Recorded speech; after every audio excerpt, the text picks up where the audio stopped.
After you start, thank you. Welcome, everyone, to the 1 year anniversary of the Fannie Lou Hamer branch. We're very proud to have that name, Fannie Lou Hamer. Um, um, George, if you could put up the agenda so that everybody understands our meeting today. 1 year anniversary. I'll do the welcome and introduction of the branch members who are on the line. George will introduce the Southern Piedmont branch members who are on the line because we're also celebrating the founding of the Southern Piedmont branch. The Southern Anti-Racism Network has supported the formation of branches throughout the South since December of 2020. So we supported the restart of the Metro Atlanta branch after the Fannie Lou Hamer branch. And then we supported the start of the Triad branch. And the Triad branch grew to be 2 branches. So there's a Triad branch and there's a Southern Piedmont branch. So we have actually started 4 branches in the South since December of 2020. The Southern Anti-Racism Network is the fiscal sponsor for the Fannie Lou Hamer branch and will likely be the fiscal sponsor for the Southern Piedmont branch. So I do know that Danita Gibson Lloyd is on the call. And so Danita, could you please introduce yourself as a member of the Fannie Lou Hamer branch? Good afternoon, everyone. Let's see. I am Danita Gibson Lloyd, and I'm a proud member of the Fannie Lou Hamer branch. When I am not working with the Fannie Lou Hamer branch, I am also a military instructor and an insurance agent. And I've had the privilege of working with about 80,000 soldiers that I've taught since 2009. Recently, we had a protest to stop the war in Ukraine. And of course, the Fannie Lou Hamer branch was present and accounted for. So it's my pleasure to be on the call here with you this afternoon. And I look forward to this glorious meeting as we celebrate 1 year with many more years to go. Thank you, Danita. And Etta Lamb, who doesn't believe in technology, she's there. And I think her nephew is peering in. We need to sign him up for a membership, Etta, since he's getting all in the meeting. So Etta Lamb, please introduce yourself. I'm Etta Lamb, a member of the Columbus, Georgia Fannie Lou branch. And I'm also a board member of SARNS and a reading coach for the SPICE program in Columbus, Georgia. Thank you, Sister Etta. Sister Etta hails from Columbiana, Alabama, kind of rural country. So I am so glad that her nephew hooked up his computer so that Etta could get on. I'm not sure if Destiny Wallace is on, but she's a member of the branch and she should have been on.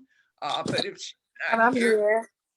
Oh, are you Destiny? Well, Destiny, Yes, introduce yourself, please. hi, I'm Destiny Wallace.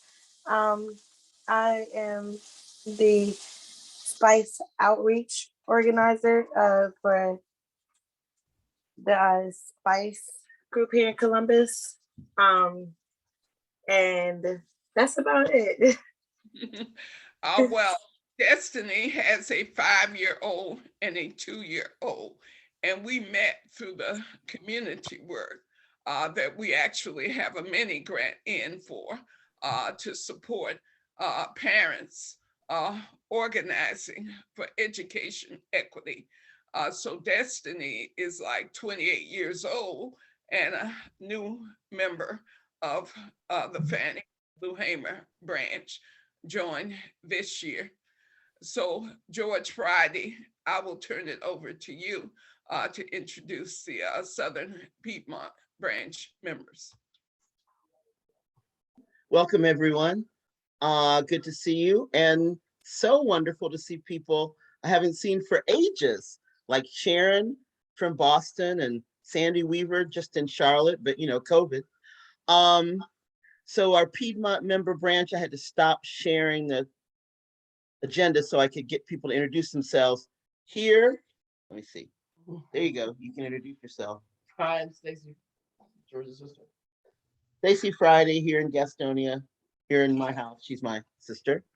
She's part of the branch. I think Samantha Turner's on. No, let me call people I know in order and go in this order, please. And that way I can go back to sharing the screen. Shemaya Haynes, Kim Thomas, Samantha Turner, and I don't know if there's any other Piedmont people on. But please, Shemaya Haynes, Kim Thomas, Samantha Turner, introduce yourselves in that order.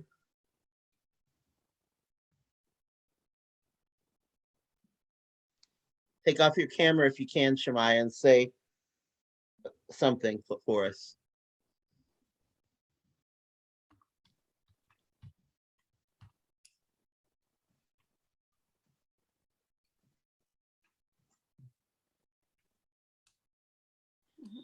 I may have missed Shemaya. Kim Thomas.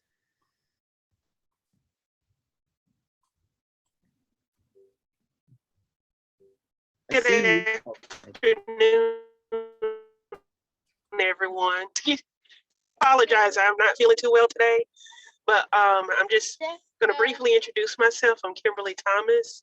I am with the Southern Piedmont chapter of the Fannie Lou Hamer branch, and I am also the secretary on the SARM board. And congratulations on the 1-year anniversary.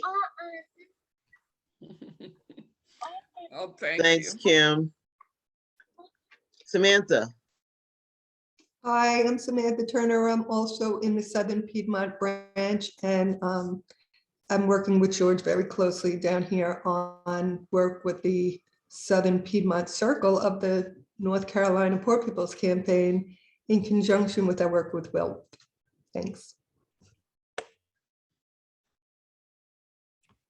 I think that's it for our Southern Piedmont members. I do see Jennifer Disney, however, from South Carolina. I just wanted to say hello out loud. And now turn it back over to you, Teresa. Well, thank you. And Kimberly Thomas, we're so happy that you could join us. Many of the branch members are either board members of the Southern Anti-Racism Network, or they are staff members for the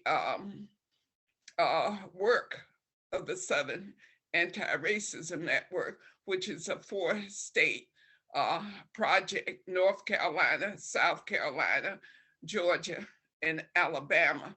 And so our board members are in North Carolina, South Carolina, and Georgia. So George Friday is our primary consultant who helps us keep the meetings going in the projects that we do in North Carolina, Medicare for All, and the Poor People's Campaign, as well as in Georgia.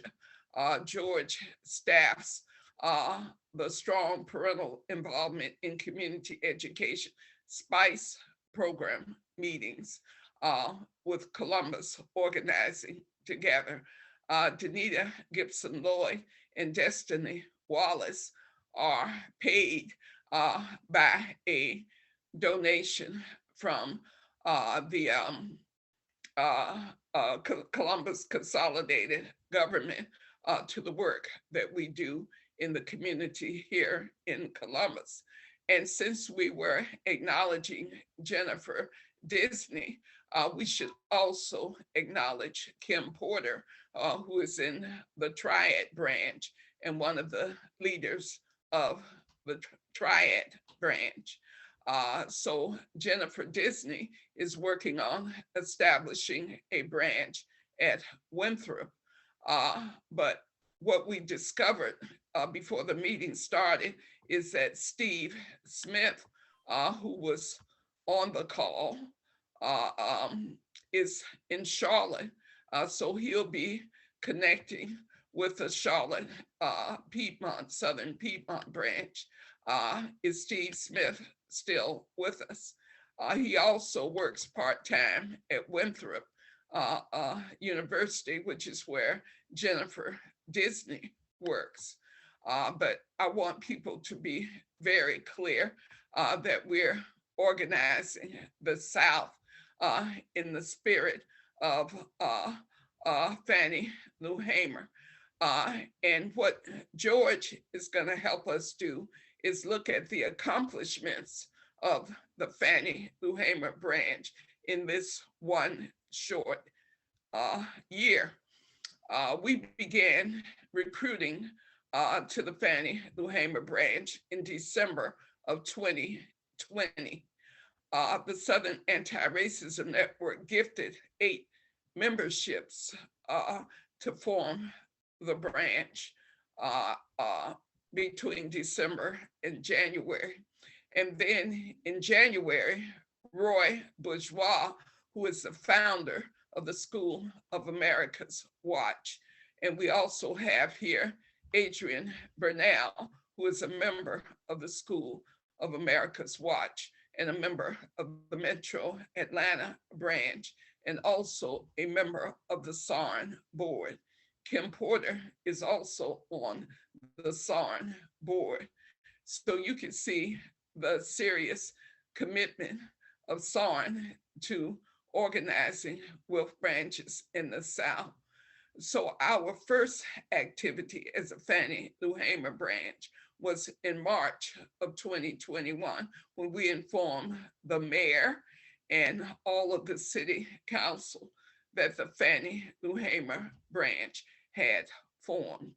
And then in May of 2021, we did the John Lewis voter advancement demonstration, which was a motorcade. And there's a picture from that.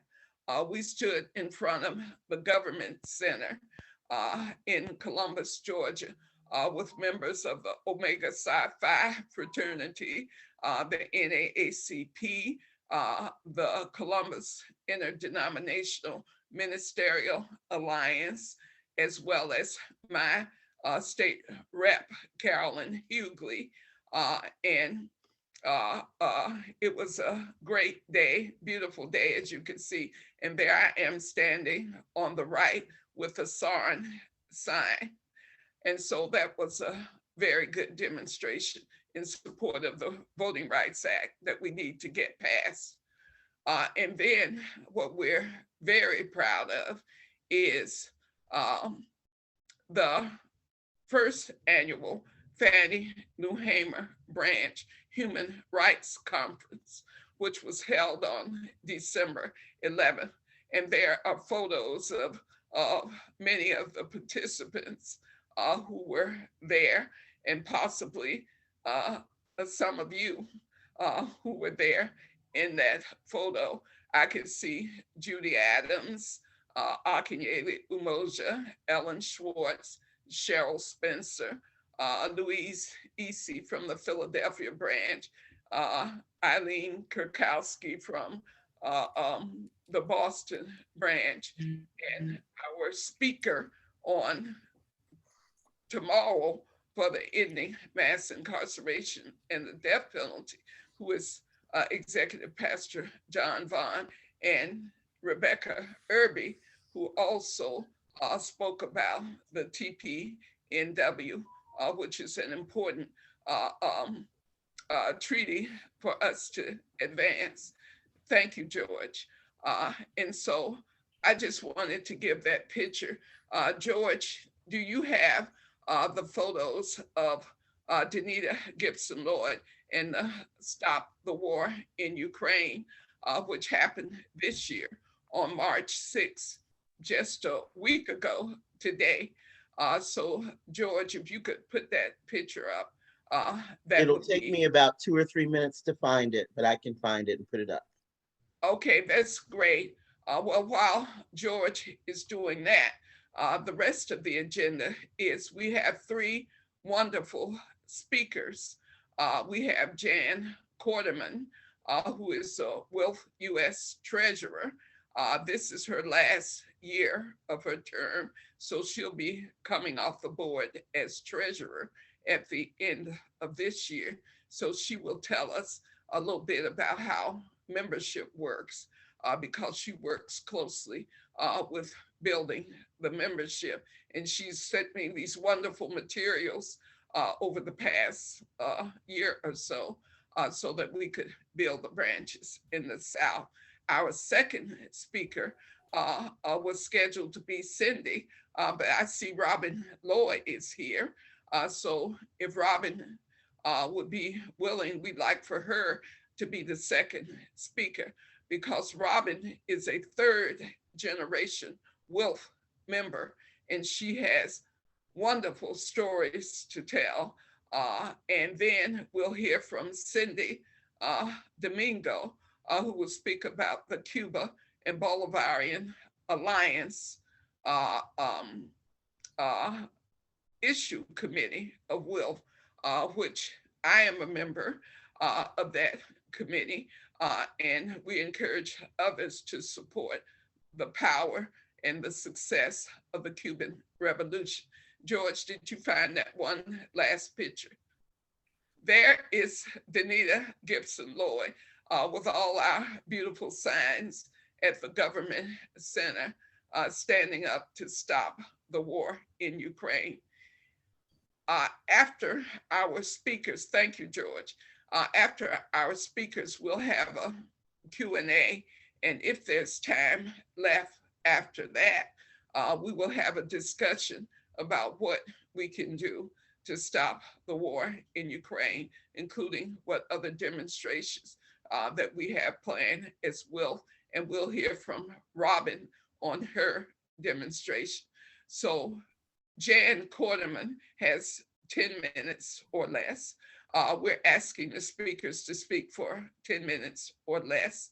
George will give you a 5-minute sign when you have spoken for 5 minutes. And then when you're 2 minutes from 10 minutes, George will give you a 2-minute sign. So Jan Quarterman, you have the floor. Okay, thank you, Teresa. Well, it's an honor to be with you today and to congratulate you on that 1-year anniversary. That's a great milestone, and glad to be here with you for that. I just want to say too, I thought of you often during the special that NPR put on about Fannie Lou Hamer. I don't know if you had a chance to see it, but it was her words, always her voice, her picture, videos of her, totally from her. And I thought of you often while I was watching that particular presentation. Well, as Teresa said, I want to talk with you a little bit about what all comes with your membership. And I think one of the main things I want to talk about is, first of all, when you join Wilf, your membership, you have membership in both your branch, the US section, and also Wilf International. So all of those are available to you. From the US section, you get the Peace and Freedom magazine, e-alerts, and timely petition and e-news. So please watch for those. Sometimes they end up in your spam. So every once in a while, take a look and see if you've got anything in your spam. The other thing coming up in July is our international is going to have, for the first time, and I think this is exciting, their Congress is going to be totally virtual. So we'll all chance to go to a couple of them that have been held in person. I really recommend them. They'll be a great learning experience. So I wanted you to know those things. I know you're all active in your branch, and that's where the action is. That's where we get our strength, is from your branch, but I also want you to be aware of the US section and the international. You also have the opportunity to join WILF's issue committees. One of them, or maybe two, I know you're going to hear from Cindy. She's going to talk about the Cuba and Bolivarian Alliance issue committee. And I would be surprised if Robin doesn't also talk about the Disarm and Wars issue committee. But we also have Advancing Human Rights, Women, Money, and Democracy, Earth Democracy, and Middle East Peace and Justice Action Committee. Those are all open to you for membership, as well as several committees. I happen to be on the Membership Development Committee, which Teresa also referenced, and I know that we would welcome a new member there. So let us know if that's something you'd like to talk with us about. Just again, just a reminder, you're now part of a global network and connected to women and men. And I know we have some men here with us today, and we always appreciate men being with us as well. Working for peace all over the world. You can see what other sections are in our US section by looking at wilfus.org, and you can see all the countries that we're a part of, that we work with, that we're in coalition with. If you look at wilf.org, and all the sections are listed there also. So I just want to point out, it's just an excellent material to meet other like-minded people like yourselves and contribute all of your skills and all of your talents to the work of WILF. And again, I really appreciate being able to be with you here today. And that's kind of what I had in my mind, Teresa, so I'll turn it back to you. Well, I have the honor of facilitating this part of our day. Oh, okay. So thanks so much for that, Jan. And if you're not a member yet, I hope you're convinced a bit then by what Jan said. And now I believe we'll hear from Robin Lloyd. Robin is a member of the Burlington, Vermont branch. Robin? Yes, hi, hello everyone, and thank you for inviting me to join you on your first anniversary. Can you see me? Oh, there I am. Yeah, so my grandmother was one of the founders of WILF, and she devoted her life really to trying to stop war, not only World War I, but World War II. And she died in 1944, and her daughter said that she feels that her mother died of a broken heart because she had tried all that time to stop the killing, to stop the building up of weapons, and she had failed. That was her daughter's evaluation, which is very sad. But her children, she had 4 children, and one of them, my father, they all were involved in peace activities, which is kind of amazing because usually someone who's very absorbed in an issue doesn't pay attention to and take care of her kids adequately. But grandmother Lola Maverick Lloyd, was very devoted to her children. And as World War II approached, she felt that the League of Nations was not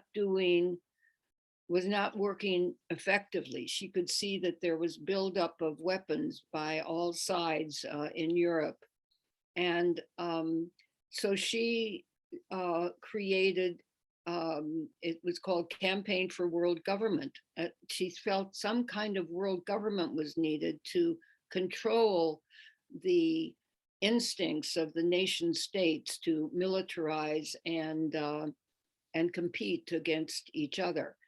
And so it was in looking back in the papers just in the last few days to see what they were doing back then that we could learn and talk about now, that I found that my father, who was, I think, in his late 30s at that time, was supporting the Campaign for World Government. He rented a an airplane and flew it above a rally that was happening in 1939. And it was carrying a big banner, and it said, "Stop war, mediate." And it's just so interesting that that's the sign I've been carrying. I've been carrying a sign that says no war, and mediation, conciliation is what we need now at this juncture with the war in Ukraine, as much as we can have it.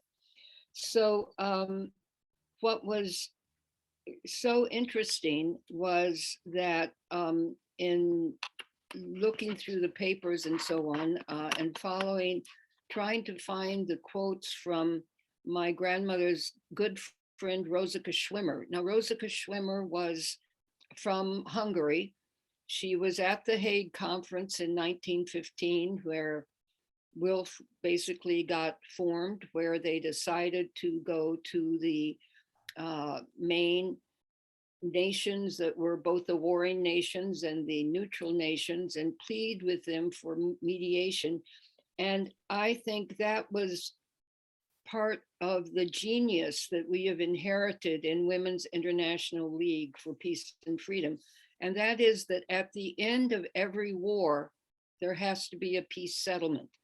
And the insight that Rosika Schwimmer and the other founders of WILF said that we should support during the warring time, while the nations are still at war, we must insist on a ceasefire, consultation, get the neutral and warring countries talking together, because if we don't, if we wait till the end and it's a matter of some kind of settlement between just the winner and the loser and the victor and the vanquished, then you're going to have some kind of settlement like the Versailles Treaty, which, if we look at history, did not really work because so many reparations were laid on the German people that they resisted it, they resented it.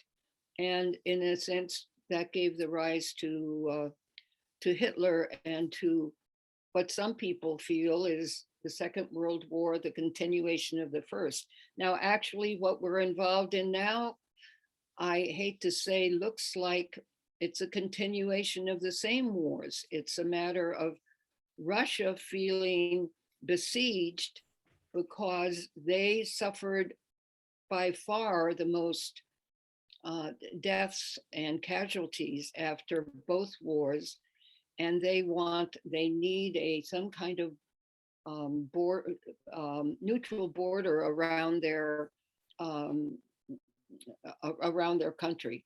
So I think that's what we face now in WILF, is to articulate a stand that urges both sides to talk and find some way to protect the needs of Russia and also the needs of the Ukrainian people. And it looks hard to do that right now, but ultimately there will be some kind of peace settlement, and those different necessities will have to be taken into consideration. So, one more thing I want to say. I put into the chat very early, check out this discussion. Here in Burlington, we have an interesting man from Cote d'Ivoire who just returned from Africa. And we had what we have is a discussion between him and an interviewer from WILF about what the people in Africa are thinking. And he said that there were portraits of Putin all around on the streets, on the cars and so on, in support of Putin. Now, this is may be hard to believe, but from his perspective, and that he was understanding from the African people he talked to, that um, they see Europe and the United States as the colonizers, and Russia is not a colonizer in the same sense. So in that sense, many people in Africa apparently support Russia in this struggle. So please go and look at that. It's quite enlightening.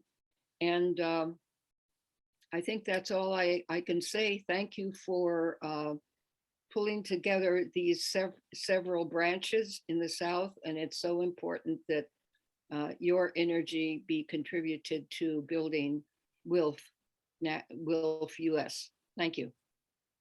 Thanks so much, Robin. Teresa?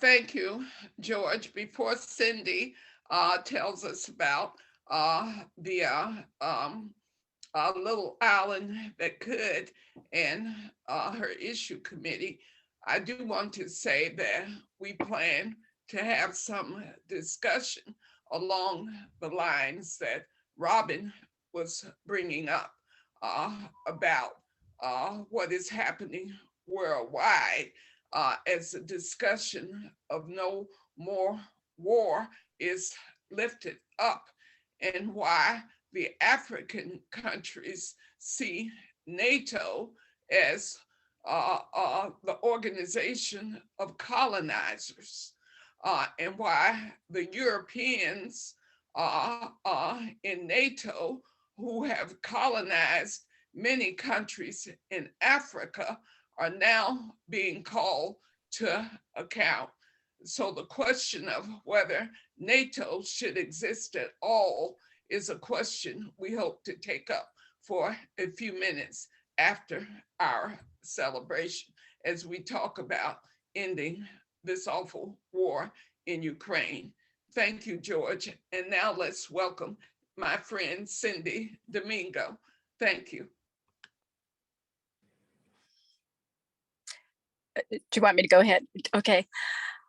Thank you for inviting me here today, Teresa and George, and congratulations to your first anniversary. What a milestone in terms of recruiting women and taking up the struggle around racism, especially in the South. But it's a struggle that needs to be taken up all over the world, especially in the United States. Cuba is so important to us people of color, and especially because of the struggle against racism that Cuba has taken up, not only in regards to their own people, but to people around the world, especially in Africa. Not many people know about the role that Cuba has played in terms of the liberation of Southern Africa, countries where they sent soldiers to fight, volunteers who fought against the apartheid regime, but also to liberate and to help those countries implement their own self-determination. But it's not only their struggle that Cuba has supported, but the struggle, not many people know that during the floods in Louisiana and New Orleans, Cuba offered to send medical personnel to help the people of New Orleans, but our government refused that help. Those were called the Henry Reeves Brigade, which has gone all around the world, especially in the Caribbean and Africa, to fight against the deadly viruses of Ebola, as well as the pandemic that exists today. We owe Cuba a debt, and we owe Cuba a debt because our government has had the oldest economic and all-sided blockade against Cuba. It is one that in 1960s, when it was first implemented, our government said it wanted the people of Cuba to suffer hunger, to suffer disruption in order to overthrow its government and to suffer economic suffering so that the people in Cuba would overthrow their socialist government. Well, that hasn't happened. And the Cuban people continue to assert their own self-determination and fight against the blockade. But it is continuing as under the pandemic, when we as the world should be supporting all governments, as Cuba has sent people all around the world to over 40 nations to fight the pandemic. Our government continues even under Biden, after he promised during the election that he would lift certain parts of the blockade. Our committee, the Cuba and the Bolivarian Alliance Issues Committee, has been in existence as first the Cuba Committee, Cuba Issues Committee, since 1980s, 1990s. I first went to Cuba as a result of being a member of WILF. I've been a member of WILF off and on since 1980, but more consistently since 1990, when I went to Cuba in 1999. And it was because of a scholarship that WILF women gave me so that I could fulfill a dream to go to Cuba. And those women also made it possible for me to go to the United Nations International Conference of Women in 1995. So I am eternally grateful for the support and uplifting that these women gave me, and uplifted my leadership to lead the Cuba Committee. In 2014, we transitioned to not just taking up the issue of Cuba, but the issue of the support for the Bolivarian Alliance, those countries that compose the Bolivarian Alliance and what is known as the Bolivarian Alliance for Peoples of Our Americas, the People's Trade Treaty. And this is an alternative to the IMF, to the World Bank, so that those countries who are, there's about 10 or 12 countries now part of the Bolivarian Alliance, countries like Venezuela and Bolivia. Honduras used to be part of it until they transitioned to a more reactionary government.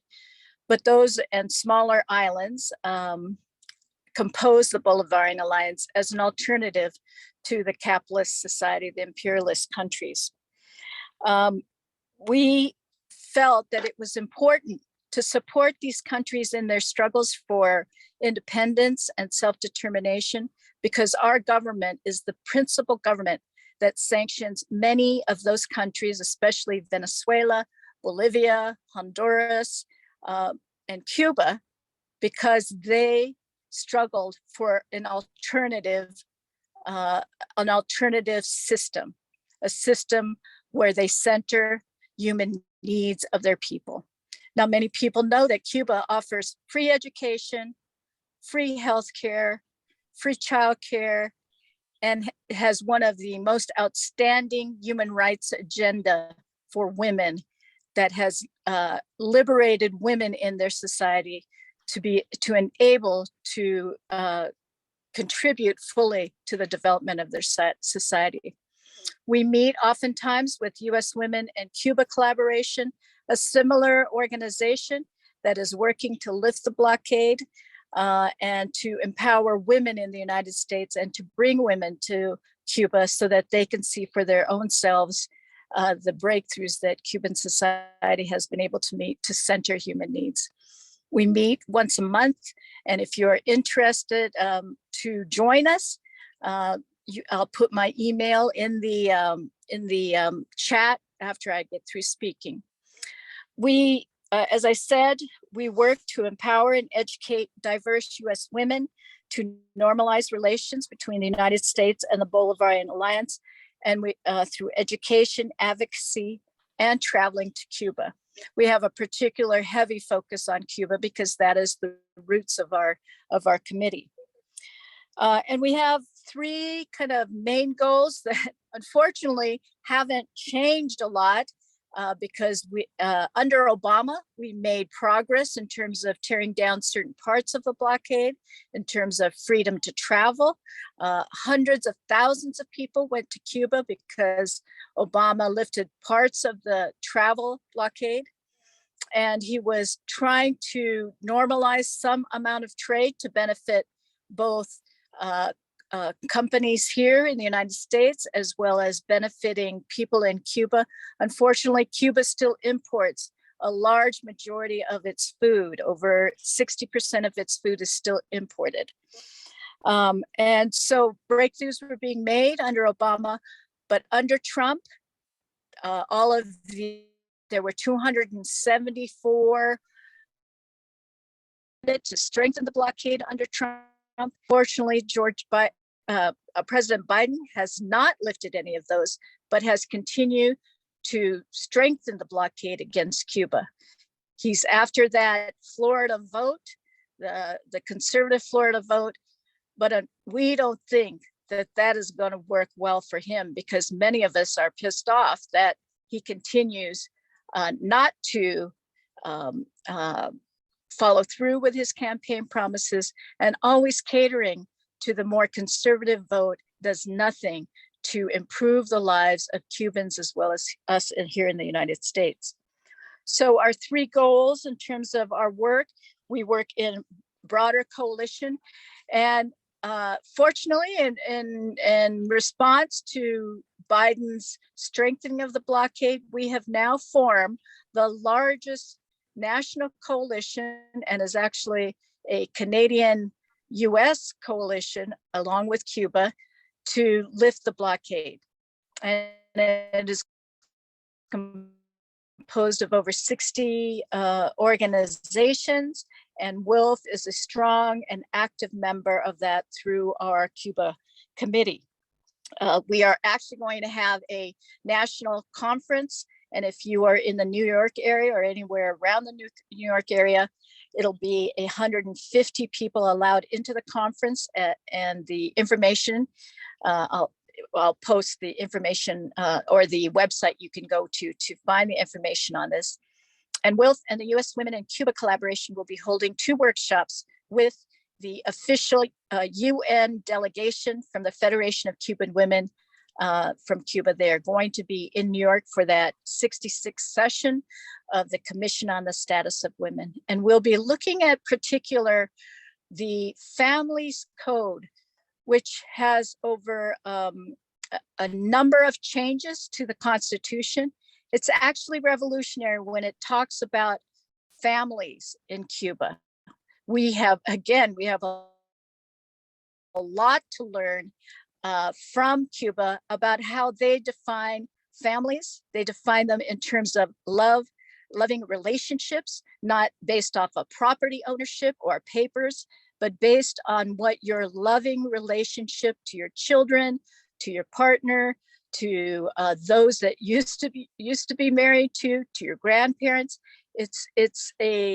And that's why it's a revolutionary set of laws to redefine families. It's not just about who you can marry, but it's about what your relationships are, as well as what your responsibilities are to each other, especially to your children.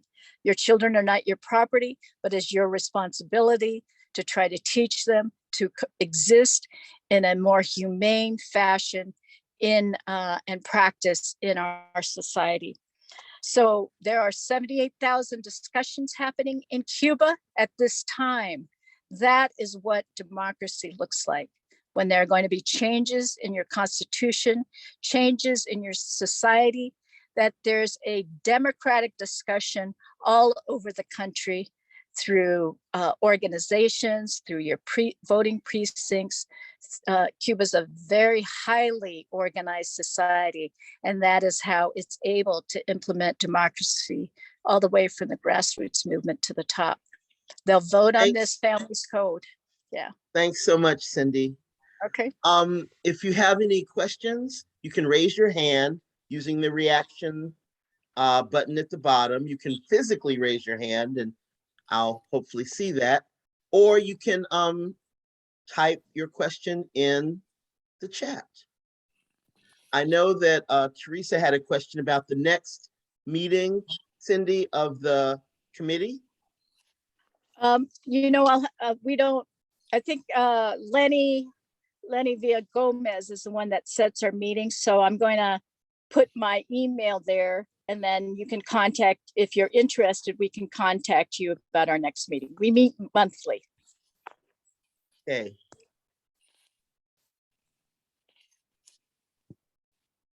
I see that there's a note in the chat for everyone from Jan. Little bit of a commercial, which is awesome. Don't see any hands up. Let me know. Put your camera on and put your hand up if you need to. Well, not seeing any in the chat. I'm going to move us to close with a video and a bit of music. It gives you a chance to save the chat. After this musical selection, those of you who want to stay on, there will be a discussion about Ukraine. George, Yes, ma'am. the musical selection, if it's the Gil Scott Heron selection, I thought that would be played at the end after the Ukraine discussion. That works too. Well, great, because I do want to say to all of us, the 30 of us who are here, because 30 was kind of our goal for the meeting today.